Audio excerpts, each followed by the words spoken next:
Hello, YouTubers and all that's happening to watch. I'm doing quite well. This is a periodical pickups video.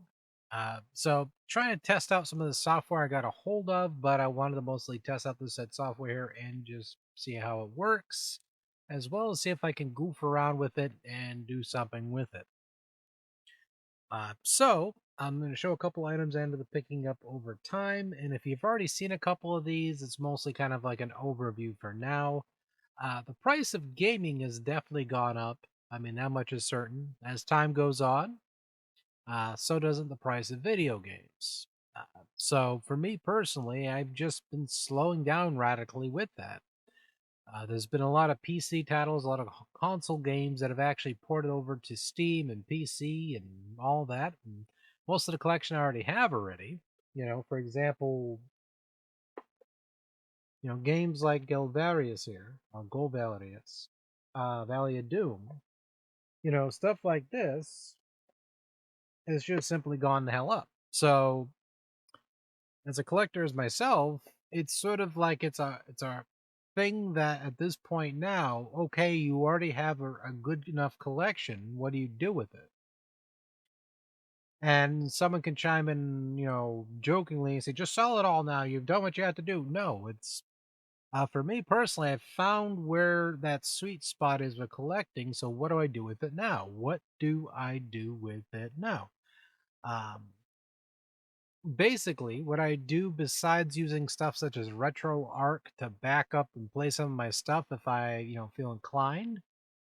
So if I'm like traveling or whatever else, I got this, which is the Mio Mini Plus. Now, there's been a lot of bogus devices out there as well for this. But luckily, ended up getting a genuine one. I double checked to make sure too, because my OCD was perked up. But now this one right here is the genuine article. I ended up picking this one up, and it's an absolutely fantastic device. It's portable. It does play a lot of older consoles. It goes up to a certain spot. However, it doesn't play everything. It doesn't play like PS2. It doesn't play Dreamcast. It doesn't go as far as Sega Saturn and all this. But it does play a lot of my existing games. So I ended up unloading a couple of my games on it, and I'm trying to show an example here. It's a super snappy little device here. I ended up putting Dragon Warrior 3 on this device here, and this is what it looks like. Trying to get it to show. Primarily on behalf of Kiro Tomomoto. See, it is super bright. I'm sorry, everyone. Like, you can kind of see it. Kind of.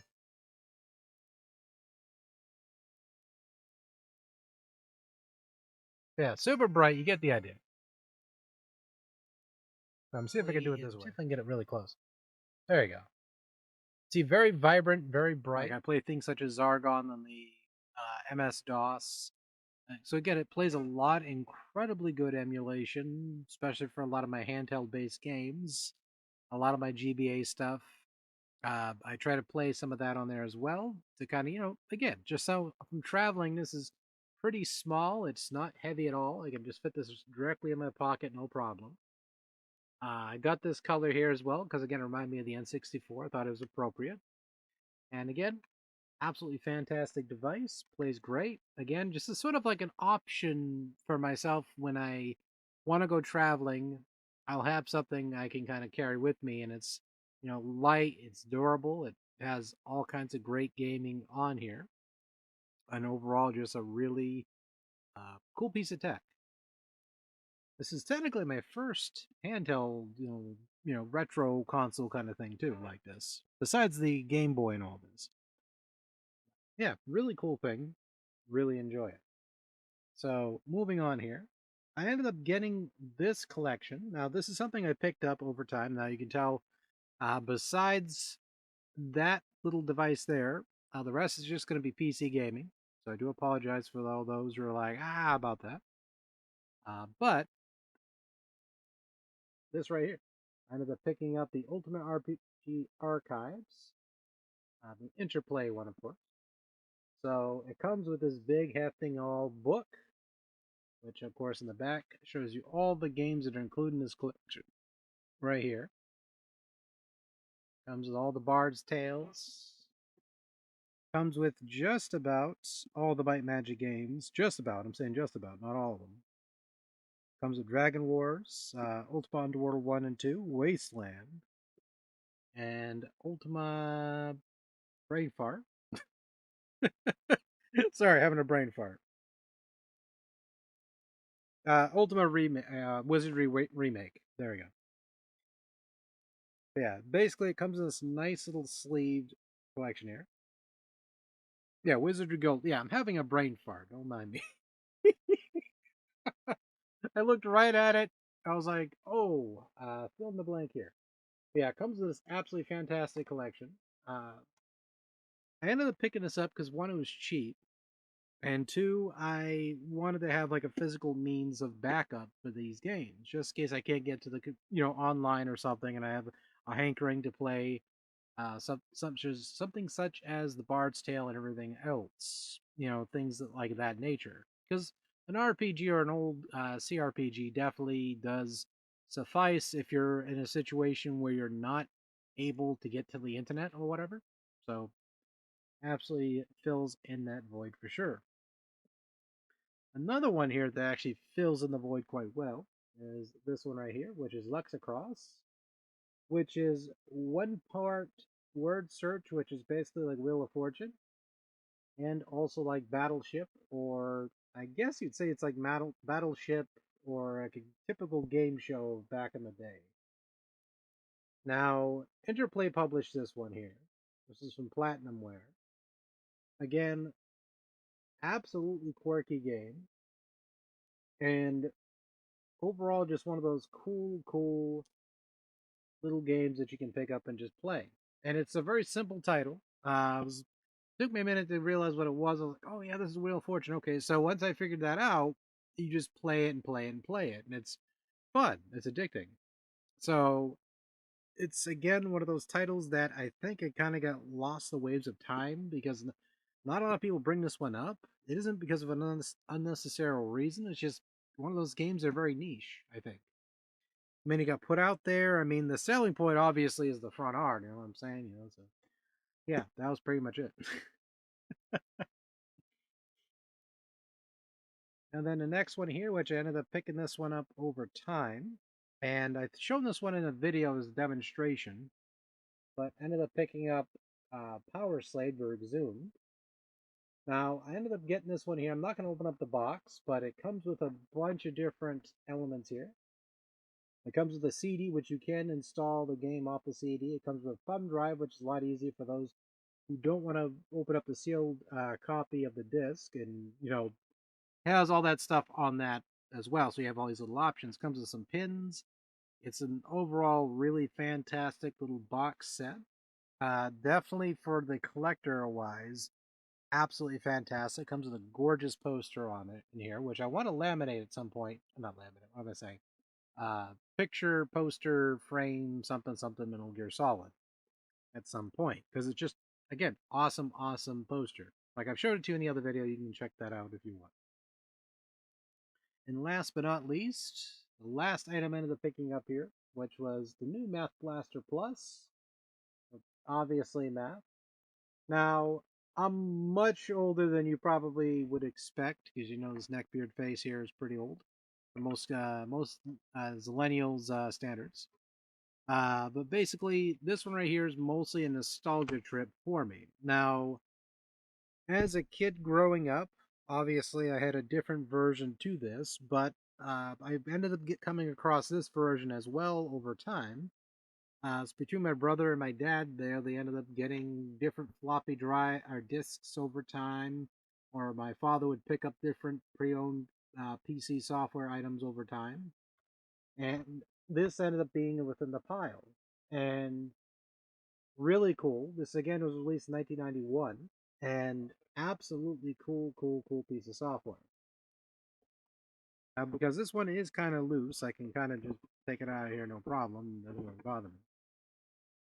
So it comes with diskette.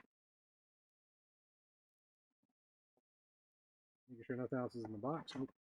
So it comes with the usual diskette. It comes with the mail order form. And it comes with a big beefy book. So this is mostly like a collector's item, or more so a conversational piece.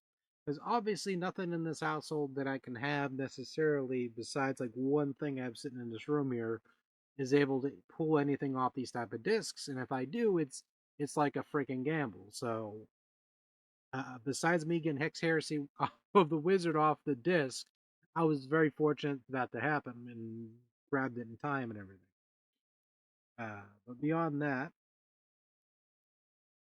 absolutely a fantastic piece of software. I hope at some point in the future more of the Math Blaster titles such as this variation do get published. Not as abandonware, because people use abandonware too loosely, like that's the actual term for it. Now, if a piece of software is freeware, then that's freeware. Now, if it's abandonware, that's just a figurative thing saying that, oh, well, it's abandoned by the developer, so we can just grab it on Gabunga. You know, it's this gray area completely. For me personally, I like to have the actual software. This being said, it doesn't mean I'm better than anyone neither. Because at the end of the day, we're all just playing it in our own way that we choose to do so. Um, whether something's more convenient for somebody is, you know, that's whatever. Um, but for me personally, just having this box is something that means something to me. And just being able to kind of look back on this, and one day in the future, I can show this to my young one and be like, hey, look at this, you know, and Math Blaster Plus. And they're like, damn, you're old. And then I'll be like, thanks for making me feel old. But either way, it's just all about the preservation of the thing, right? Someone who's gonna take it and appreciate it as opposed to anything else, right? So that's pretty much it. That's my pickups for the most part, at least so far. Otherwise, I've been grabbing mostly things off of Steam and GOG and a few other spots, mostly for the Switch as well. I've also been seeing a lot of gameplay clips, which is mostly based off of the periodical pickups I do grab. Um, for example, a lot of stuff I've been grabbing recently again. I've been sharing an account with my girlfriend for the Nintendo Plus there, or hell is it called? Switch Online. Don't mind me. I'm just derp. All right, so you get the idea. Again, I've been mostly just getting stuff off of um, digital formats recently. It's just been, again, it's all about convenience, right? Whatever is comfortable for you, you just do it. Sorry, my throat's also bothering me a lot too, so it's like when I'm talking, it actually hurts a lot. But I'm trying to do this video as well to kind of test out this new piece of software I got. But I will try to do more videos where I'm showing some of the collection, talking about certain games, and kind of going over it as well. It's been something I've been wanting to sit down and do for a while. It's just been a lot of things been happening in my life recently that have been causing a lot of holdback to what I've been originally wanting to do with some of my stuff on YouTube, just in general, just for funsies. And, life happens as it does, so it's not a big deal in terms of that front. And you do what you got to do. And then once you have that free time, you try to do something. Um, Otherwise, it's all good, right? But for now, hope you're all having a great day, great evening. I hope you're all game on.